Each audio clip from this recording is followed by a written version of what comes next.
Голямата новина е, че има подемник.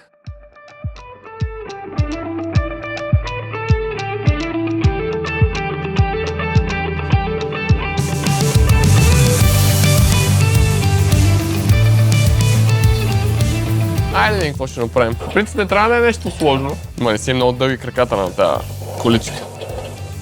Този подемник, както и почти безкрайно количество инструменти за гаража и сервиза може да намерите в onlinemachini.bg. Те са мой партньор, а кампанията ни, в която може да вземете всички инструменти на марка Red Dats с 5% отстъпка с промокод KOLEV5 все още е активна. Натиснете първия линк в описанието и използвайте код KOLEV5 за отстъпката. Аз направо така ще го вкарам.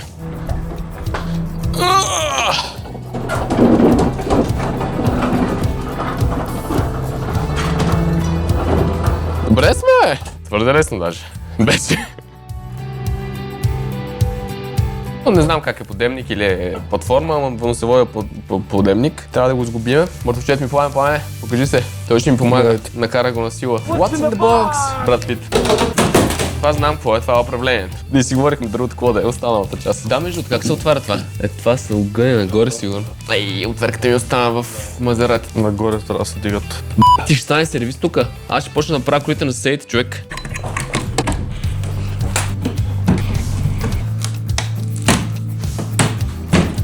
Йооо! Мале, човек, гледай колко е дебел това. Окей, добре. Ой! Я да идвам от тебе. Да го фалим някъде. Добре, айде по инструкции. Крафти деле. Такова е. Да. Ламинирано. Packaging. Lifting, storage. Description, technical. Safety. Installation. Operation, maintenance, troubleshooting. 420 кг е това. Мамо. Directions, structure. 2,8 тона. Това не е малко между другото. Не, само не ми кажа, че няма такова. How to. Стига бе, как да го сгубиме бе? То може да е сгубено. Аз очаквах Ikea неща да го сгубиме. Не, наистина. Как ще го сгубиме? Абсурд. 3-way oil pipe, брат, че... Добре, айде пък да видим. KD 584, какво е това? Това е тук отгоре. Аха, това на колела ли? Така седи. Дай ги скараме тия работи да отворим да видим долу какво има. Не стига, че трябва да го направим без инструкция, ами времето ни притиска. Мамка му. Виж, бокса може да си го вземеш и да си го сложиш някъде. Това е много готино вече. Утре си е много добро. Ще ми завидат. А пак това е тука. Това е ясно. Направо го монтирам, няма да го бавя. Може и да не трябват инструкции. Да е готово, директно. Ще се зарадвам доста. Защото след малко сме готови. Трябва да намерим какво е това, някакъв щитограм. И примерно 12. Не, я дай 14. Добре. И какво? Те колелета не мислиш, че са за тука? Прилича. Според мен се маха зегърката. То не мога влезе иначе. Аз нямам зегърски клещи.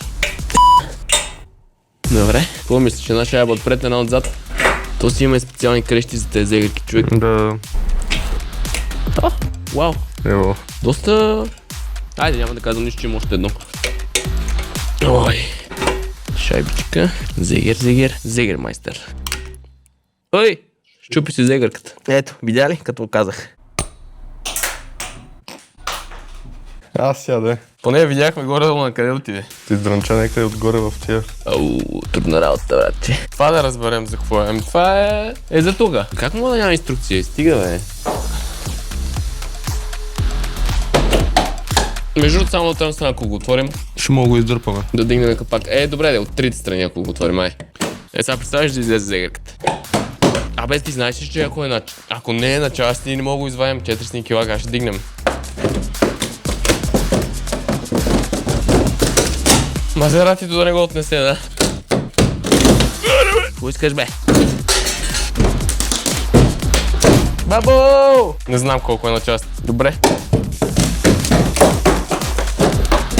Сега Цвет идва. Човек, не знам как ще го дигнем това. Мани дори майтапа. Вече не е смешно. Какво предлагаш? Да пробваме да го дигнем и да го преместим тук. Да. Ще го дигнеме. Ти утре си не мога да го дигнеме. Как ще го изкараме? Трябва да го свлачиме. Я чакай малко, това в каква посока е?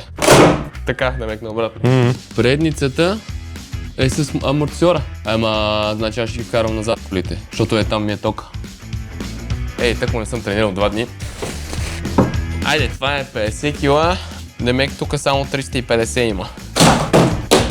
Кога се съдрага, бе? Първа кръв. First blood. По принцип, ако го надигнем от едната страна, сеща се? Ще падне. Но как ще го въртнем?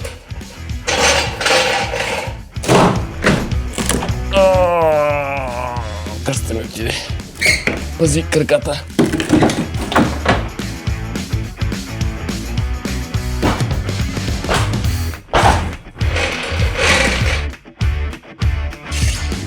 Но. Еба! Разчистихме кашоните, за да си освободим повече място, защото решихме подемника да бъде в обратната посока. Как продължаваме? Разбрахме, че трябва да го обърнем наобратно, нали така? Предницата трябва да е до... Ма чакай, бе. Ние имаме дълги маркучи. По принцип няма значение кое е. Накъде е. Това е някаква спирачка или какво е? Еми, значи трябва да е от тази страна. По-удобно ще е. Изобщо не беше лесно да завъртим 350 кг, но настилката определено ни помогна. И? И какво? Това са лапите. Аха. Това ясно, че ще бъде явно насам. Дали е там, където си мислим, че е тук, примерно. Добре, дай го подкараме някак си, бе. Е така за теста. Това няма как да го объркаме, защото има едно голямо и едно малко. Е тук. Тук ли е? Да. Но това няма ли да пречи тук? Това е тук. Това ли беше сглавянето? Ако се го пусне в тока, ще се дигне. Това ли ще кажеш? Добре, еми да пробваме. Много просто ми изглежда. Ом. То няма хидравлично масло вътре, как ще го вдигне? Имаш ли? Не. Си тъпото. Как му е без масло, бе? В смисъл, да, е нормално по принцип, ама... A few moments later. Работил съм върху 5 коли в този канал, които сте гледали, а от Exclusive Cars съм купил и още 5, за които не знаете. Те са мой партньор в канала и най-доброто решение, ако искате да си внесете кола от Америка, Канада или Европа. Ако пък искате да спестите малко от тяхната комисионна, пишете ми в Instagram с думите "Искам код за 25% отстъпка" и аз ще ви изпратя такъв личен. Имаме масло, нямаме фуния, обаче добре, ще бъде без фуния. Има масло, по е намери от някъде. Добре, да живее ChatGPT, който ни каза, че може да е различно от това, което пише по спецификации, но пък то е еднакво реално, защото просто отговаря. Аз го Искаш да кажеш, че пак мога пробваме. Он! Отискаме вгоре.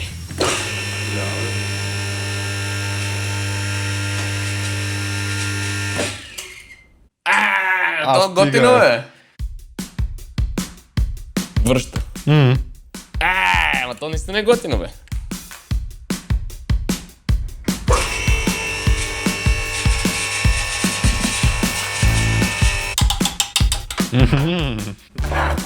Аха, а това е за... Това е стопера. Да. Слагаш си така, слагаш си така.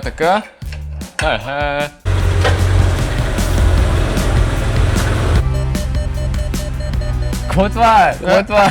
Какво е това? Изправи. Чакай, сега трябва да гледаме. Айде. Дай.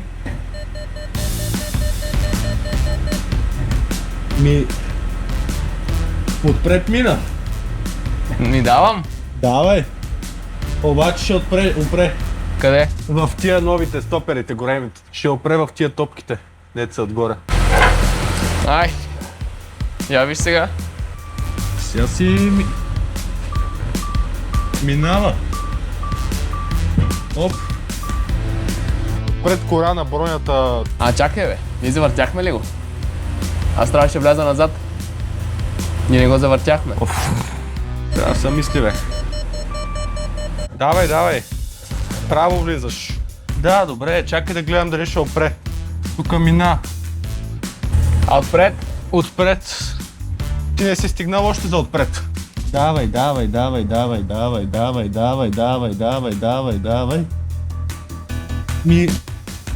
Мисля, че си добре така. Между другото така, назад е по-лесно, защото... аз сега няма откъде мина. По принцип тук има гумички, които са точно за тази работа. Не може да слагам никаква гума. Още назад. защото тази лапа не стига до това. За пореден път решихме да го завъртим, защото в крайна сметка трябваше да направя и следното нещо.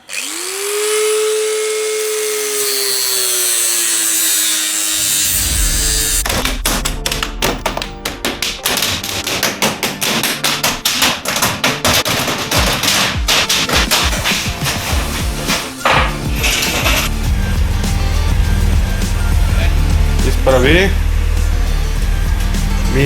Добре си. Предната мина. Кое е добре? Оп! Играем. Хайде. Малко на криво сме сложили. Натискам малко вгоре и ще ги променим. Ще ги проверим. О, абе, дигна я малко.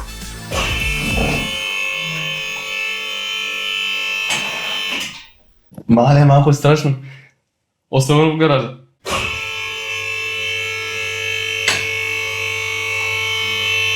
Това ти е. Майко! Много яко. Благодаря, че гледахте това видео. Както виждате, сервизът, гаражът се разширява, обновява се и възможностите му се увеличават. Дано в следващия клип завърша Мазерати, защото това Мазерати искам да го карам в Гърция. Утре идва тежката артилерия, именно баща ми, който ще ми помогне, надявам се, с калник, врата и да довърша airbag-а. И също това е. Задни накладки трябва да смена.